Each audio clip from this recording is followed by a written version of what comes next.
Et comme vous le voyez, moi je m'en suis bien sorti. Sauf que j'ai failli y laisser mon képi. J'attends le chocolat et les chaussettes. Et ce que vous me ferez comme surprise. Ici, tout ce qu'on n'avait pas est une grosse satisfaction quand on ouvre le colis.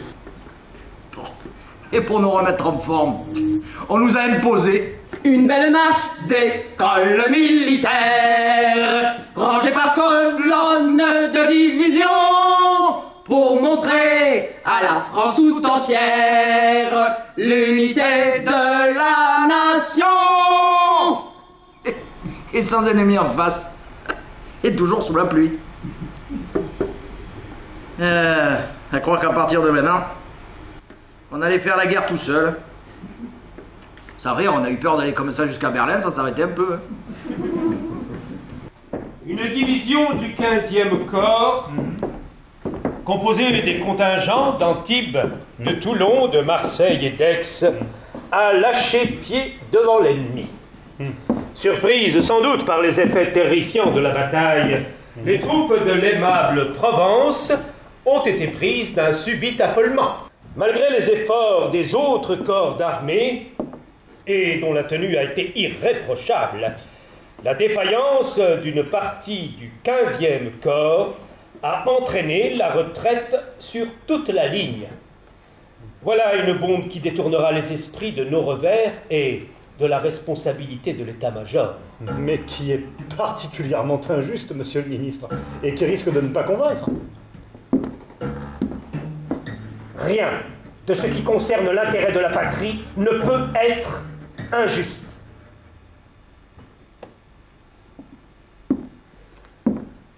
Quant à la crédibilité de l'annonce, elle ne m'inquiète guère. S'agissant des Provençaux, la France entière marchera comme un seul homme. Est-ce que vous avez fini de foutre toujours le camp? Ces méridionaux ne valent vraiment rien. Bon, allez, apportez sortant. Au fait, qu'est-ce que c'est au juste votre blessure? Un éclat d'obus qui m'a touché l'orteil. Je voudrais... L'orteil? L'orteil? L'orteil, ouais. C'est intéressant ça, l'orteil. On s'y tire à bout portant une balle. Juste de quoi se faire rapatrier à l'arrière. Juste de quoi laisser les vrais Français se faire tuer. Mon capitaine, je veux pas quitter mon poste. Ouais. Je voudrais seulement on dit être ça soigné. maintenant, mais on a tenté le coup. On sait ce que sont les méridionaux.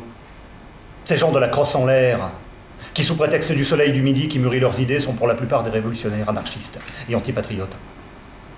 Si nous n'avions eu affaire qu'à eux, il y a longtemps que nous serions sous la botte allemande.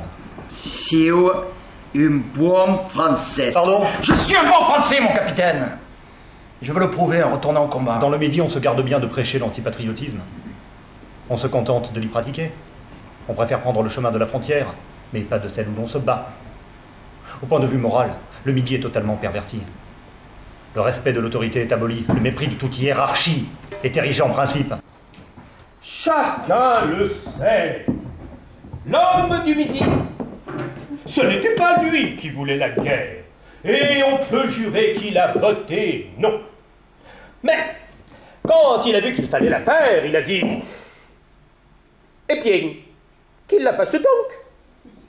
Le Français de France a la tête prompte, mais lui, de Marseille, est un homme de poids, qui sait qu'on ne meurt qu'une fois et que cette fois vaut bien qu'on la compte. » Vous trouverez dans les climats du Nord des peuples qui ont peu de vices, assez de vertus, beaucoup de sincérité et de franchise. Approchez des pays du Midi, vous croirez vous éloigner de la morale même. Des passions plus vives multiplieront les crimes. Mais si je peux pas l'embrasser moi-même, Quoi qu'il en soit, je demanderai comme à l'ami Tonnerre comme dit Prosper, qui l'embrassera. le pays qu'on parcourt est admirable. Si bien lui-même. Mais les gens, ils sont bêtes à outrance. On le voit.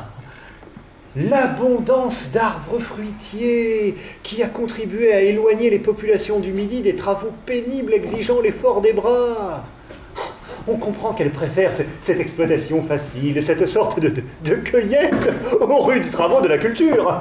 Et c'est, pour ainsi dire, à l'ombre de ces arbres fruitiers que s'est formé à la longue et de siècle en siècle le type du méridional, indolent, ami des longs loisirs, de la sieste, des plaisirs bruyants, et ennemi de la contrainte pénible et des durs labeurs.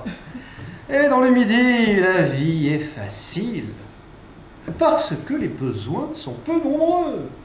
Sous un climat aussi doux, on sent moins le besoin d'une habitation confortable. Un petit cabanon Pas plus grand qu'un mouchoir de poche, Un petit cabanon au bord de la maison des roches. Avec quelques olives et une gousse d'ail, un méridional peut, le cas échéant, faire un repas suffisamment réconfortant. Ah, que c'est bon la brouille, la baisse. Oh mon Dieu, que c'est bon.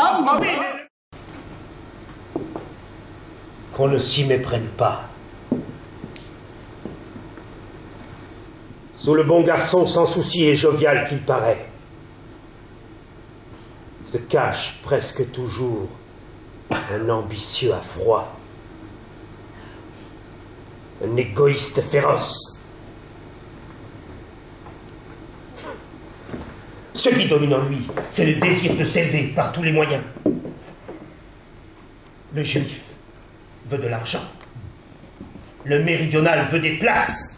Et tous deux se tendent volontiers la main, s'entraidant comme larrons en foire. Comprends, che ne voulez des places. Les avez toutes. Les juifs sont des accapareurs. Les méridionaux sont des envahisseurs. De leurs doigts crochus, les juifs attirent tout à eux. Les méridionaux s'insinuent partout. Semblable au criquet en Algérie, le méridional se faufile partout où il y a une parcelle de pouvoir à saisir. Le pouvoir, c'est ce qui l'hypnotise, comme l'or hypnotise le sémite. Attendu que le soldat O, blessé au combat, a été traduit devant le conseil de guerre sans instruction préalable, condamné à mort et fusillé pour mutilation volontaire sans l'audition d'aucun témoin et au vu uniquement du certificat d'un médecin-major. Attendu que les déclarations de ses supérieurs, postérieures au jugement, sont constitutives d'un fait nouveau, de nature à établir l'innocence du condamné. Attendu qu'il ressort de ce qui précède que le soldat O n'a pas commis le crime d'abandon de poste qui lui était imputé.